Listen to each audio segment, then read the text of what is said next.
Fala galera, beleza? Vídeo novo no canal hoje. Eu queria falar sobre Deus perdoa, os crentes não. Já percebeu que na igreja, na mesma comunidade de fé, às vezes existem pessoas totalmente diferentes? Tem aquele crente fervoroso, aquele canela de fogo que brada com tudo e bota tudo pra cima. Eita glória! Oh, aleluia! Manda fogo, Jeová! E o contraponto dele quem é? O calmo, sereno e tranquilo. O culto pegando fogo, amigo. Chapa quente pra tudo que é lado. E ele tá lá, tranquilão, na dele, devagar, olhando.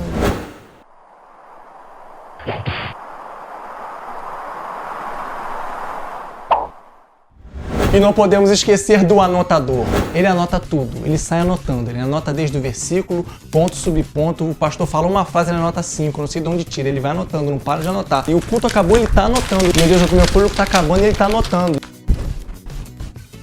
E o crente chorão? Ele tá lá de boa, tranquilão durante o culto. Começa o louvor, pronto. Ele já começa a chorar. Ele se derrama, ele se debulha, ele é quebrantado.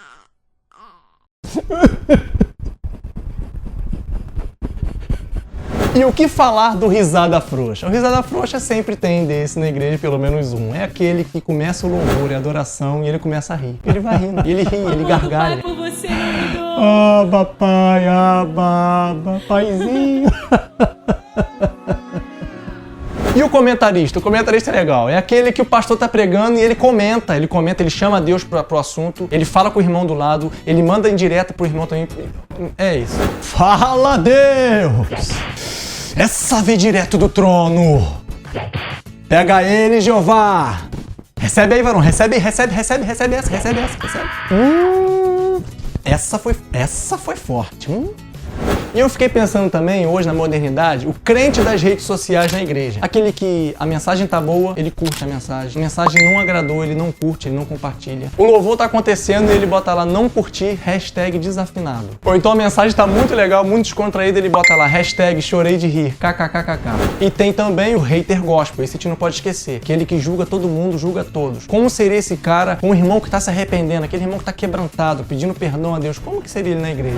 Pedir perdão assim é fácil, né? Pecando, agora vem aqui e fica aí chorando, se arrependendo. Tava no mundo até ontem, rapaz. Loucão. Agora vem aqui e tá aí. Arrependimento não é assim não, hein? Olha o outro como é que vem pra igreja. Eita, falta de reverência. Assim que se adora? É assim que se adora a Deus? Aceita não, é ruim dele aceitar, hein? É assim que ora não, meu filho. Em meio a essa descontração de tipos de crente, por que eu fiz isso? Eu queria mostrar pra gente como é importante, apesar das diferenças, nós sermos unidos, sermos um. As diferenças não podem nos separar, mas elas devem servir para nos unir. Como é bom, e que bom que há pessoas diferentes de nós nas igrejas, como há pessoas que adoram diferentes, porque isso traz crescimento para o corpo. Que embora haja limitações, o importante é cada indivíduo, cada crente buscar a mudança em Cristo, o aperfeiçoamento em Cristo. O interessante é que um vídeo como esse, a gente sempre lembra de alguém que é dessa forma, sempre olha para o outro e nunca olhamos para nós. Já percebeu isso? Como nós somos? Será que nós também não temos nosso jeito, nossa forma de adorar? E que bom que seja assim. Nós somos seres individuais. E que bom que a gente adora, serve e o busca de forma diferente. O mais importante que a palavra diz é o que está no coração. Agora, algo interessante também a se considerar é que no meio do trigo sempre há joio. Em Mateus 13, Jesus conta uma parábola que diz que o inimigo veio e plantou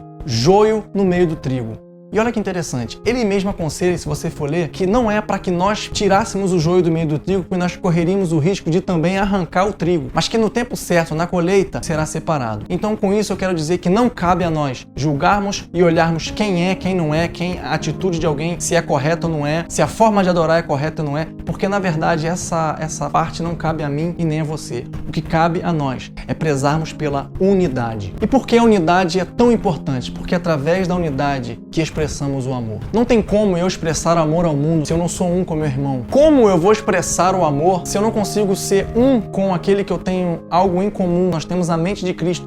Como? E muitas vezes nós queremos apontar, queremos mostrar a verdade do evangelho para aqueles que não conhecem, apontando o erro. Eu não vejo que esse seja o caminho. Nós amamos e é considerado o versículo coração da Bíblia, João 3,16. Começa dizendo porque Deus amou ao mundo. E nós pegamos essa parte e dizemos Deus amou o mundo inteiro. Mas o texto seguinte, João 3,17 diz que Deus enviou seu Filho ao mundo não para que julgasse o mundo, mas para que o mundo fosse salvo por ele.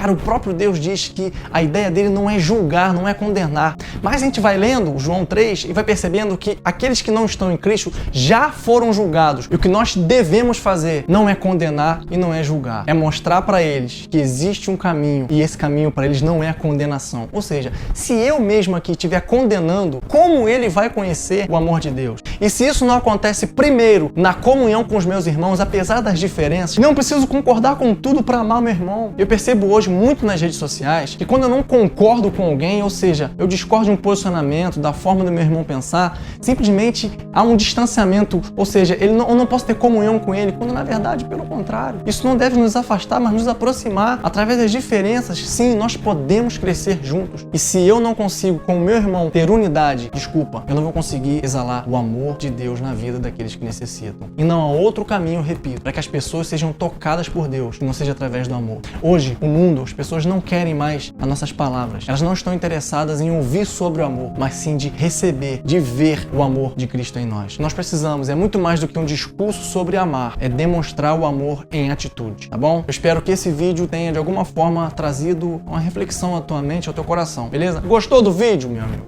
Vai lá, curte, compartilha, mostra pra geral. Não gostou? Dá um dislike, mas comenta e compartilha da mesma forma, tá bom? Me segue nas redes sociais, tá aqui do lado, em algum lugar aqui vai estar minhas redes sociais aí, minha página no Instagram, beleza? Me segue lá, tamo junto, que Deus abençoe, até a próxima.